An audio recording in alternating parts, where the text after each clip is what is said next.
2020년 4월 25일 큐티 말씀입니다. 이사야 38장 1절로 22절입니다. 그때에 히스기야가 병들어 죽게 되니 아모스의 아들 선지자 이사야가 나아가 그에게 이르되 여호와께서 이같이 말씀하시기를 너는 내 집에 유언하라. 내가 죽고 살지 못하리라 하셨나이다 하니 히스기야가 얼굴을 벽으로 향하고 여호와께 기도하여 이르되 여호와여 구하오니 내가 주 앞에서 진실과 전심으로 행하며 주의 목전에서 선하게 행한 것을 기억하옵소서 하고 히스기야가 심히 통곡하니 이에 여호와의 말씀이 이사야에게 임하여 이르시되 너는 가서 히스기야에게 이르기를 내 조상 다윗의 하나님 여호와께서 이같이 말씀하시기를 내가 내 기도를 들었고 내 눈물을 보았노라. 내가 내 수한에 15년을 더하고 너와 이 성을 아수르 왕의 손에서 건져내겠고 내가 또 이 성을 보호하리라. 이는 여호와께로 말미암는 너를 위한 징조이니 곧 여호와께서 하신 말씀을 그가 이루신다는 증거이니라. 보라, 아하스의 해시계에 나아갔던 해 그림자를 뒤로 10도를 물러가게 하리라 하셨다 하라 하시더니 이에 해시계에 나아갔던 해의 그림자가 10도를 물러가니라. 유다왕 히스기야가 병들었다가 그의 병이 나은 때에 기록한 글이 이러하니라. 내가 말하기를 나의 중년에 스올의 문에 들어가고 나의 여생을 빼앗기게 되리라 하였도다. 내가 또 말하기를 내가 다시는 여호와를 배웁지 못하리니 산자의 땅에서 다시는 여호와를 배웁지 못하겠고 내가 세상의 거민 중에서 한 사람도 다시는 보지 못하리라 하였도다. 나의 거처는 목자의 장막을 거둠같이 나를 떠나 옮겨졌고 직공이 배를 걷어 마름같이 내가 내 생명을 말았도다. 주께서 나를 틀에서 끊으시리니 조석관에 나를 끝내시리라. 내가 아침까지 견디었사오나 주께서 사자같이 나의 모든 뼈를 꺾으시오니 조석관에 나를 끝내시리라. 나는 제비같이 학같이 지저귀며 비둘기같이 슬피 울며 내 눈이 쇠하도록 앙망하나이다. 여호와여 내가 압제를 받사오니 나의 중보가 되옵소서. 주께서 내게 말씀하시고 또 친히 이루셨사오니 내가 무슨 말씀을 하오리이까. 내 영혼의 고통으로 말미암아 내가 종신토록 방황하리이다. 주여 사람이 사는 것이 이에 있고 내 심령의 생명도 온전히 거기에 있사오니 원하건대 나를 치료하시며 나를 살려 주옵소서. 보옵소서. 내게 큰 고통을 더하신 것은 내게 평안을 주려 하심이라. 주께서 내 영혼을 사랑하사 멸망의 구덩이에서 건지셨고 내 모든 죄를 주의 등 뒤에 던지셨나이다. 스올이 주께 감사하지 못하며 사망이 주를 찬양하지 못하며 구덩이에 들어간 자가 주의 신실을 바라지 못하되 오직 산자 곧 산자는 오늘 내가 하는 것과 같이 주께 감사하며 주의 신실을 아버지가 그의 자녀에게 알게 하시리이다. 여호와께서 나를 구원하시리니 우리가 종신토록 여호와의 전에서 수금으로 나의 노래를 노래하리로다. 이사야가 이르기를 한 뭉치 무화과를 가져다가 종초에 붙이면 왕이 나으리라 하였고 히스기야도 말하기를 내가 여호와의 전에 올라갈 징조가 무엇이냐 하였더라. 아멘. 살아가다 보면 하나님이 하시는 일이 이해가 가지 않을 때가 있습니다. 히스기야는 병이 들어 거의 죽을 지경이 되었습니다. 사람에게 중병이 찾아오면 왜 나에게 이런 일이 일어나지? 하는 생각이 듭니다. 히스기야도 그런 생각을 하던 중이었을 겁니다. 그때 이사야가 찾아와서 이렇게 말합니다. 내 집에 유언을 남기라.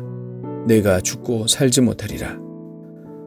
히스기야는 이 병이 하나님께서 주신 것이며 하나님께서 자신을 데려가려 하신다는 것을 알았습니다. 히스기야는 이 사실을 받아들일 수 없었습니다. 이 병이 하나님께로부터 왔다는 것을 안 이상 그는 가만히 누워 있을 수 없었습니다. 병든 몸을 이끌고 기도의 자리로 나아갑니다.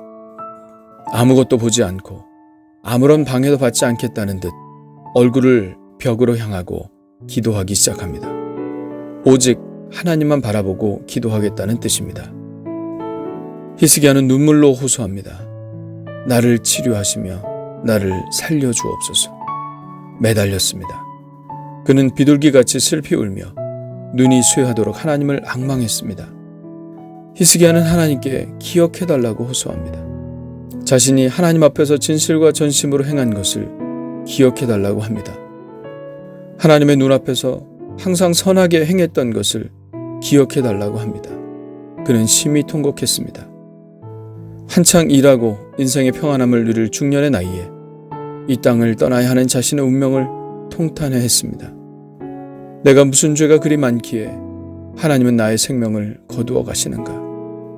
이해하려고 해도 이해할 수가 없었습니다.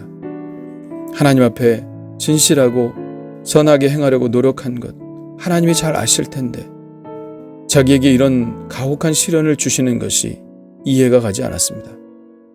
그는 이 질문을 가지고 하나님 앞에 나아갔고 하나님께서 자기의 기도를 들으시고 기억하시고 자비를 베풀어 주실 것을 간절히 간구했습니다. 하나님께서 왜 히스기야에게 이런 병을 주셨을까요? 왜 중년의 나이에 한창 좋을 나이에 히스기야를 데려가려 하셨을까요? 그 대답은 성경에 나와 있지 않습니다. 성경에 나와 있는 것은 오직 하나님께서 히스기야의 기도를 들으셨다는 말씀입니다. 히스기야의 통곡의 기도를 들으시고 하나님은 이사야를 통하여 히스기야에게 말씀하십니다. 내가 내 기도를 들었고 내 눈물을 보았노라. 내가 내 수완에 15년을 더하리라. 우리는 나에게 일어난 일이 왜 일어났는지, 하나님이 왜 나에게 이런 시련을 주시는지 완전히 이해할 수는 없습니다. 살면서 우리의 이해를 넘어서는 일들이 세상에는 너무나 많습니다. 그러나 모든 것을 이해한다고 해서 문제를 해결할 수 있는 것도 아니고 이해하지 못한다고 해서 해결의 길이 없는 것도 아닙니다. 성경은 이해할 수 없어도 이해할 수 없는 그 문제를 가지고 하나님께 나아오라고 말씀하고 있습니다. 완전히 다 이해할 수는 없어도 하나님은 우리의 기도를 들으시고 응답하신다는 것입니다. 우리는 나의 상식으로 이해가 가지 않으면 하나님께 기도할 생각도 하지 않습니다.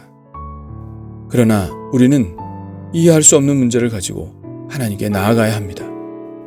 그러면 설사 해답을 얻지 못한다 하더라도 우리는 기도로 하나님의 자비와 긍휼의 손길을 이끌어낼 수 있습니다.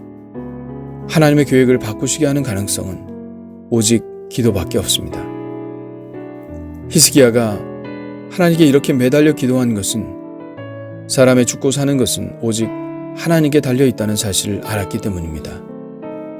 히스기야는 이전에 아수르 군대로부터 예루살렘 성을 지켜주신 분이 하나님이시라는 사실을 알았습니다. 한 나라의 운명을 바꾸시는 분이 하나님이시라면 한 개인의 운명을 바꾸시는 분도 하나님이시라는 사실을 알았습니다.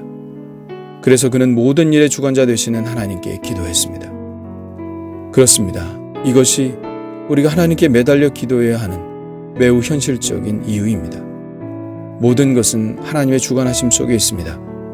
그는 그 확신 가운데 목숨을 거는 간절한 기도를 하나님께 올려드렸습니다. 그의 기도는 하나님의 마음을 감동시켰고 하나님은 그에게 생명을 15년 연장시켜 주시는 것 외에 한 가지 약속을 더 주셨습니다. 너와 이 성을 아수르 왕의 손에서 건져내겠고 내가 또 이 성을 보호하리라. 이것이 기도의 즐거움 중 하나입니다.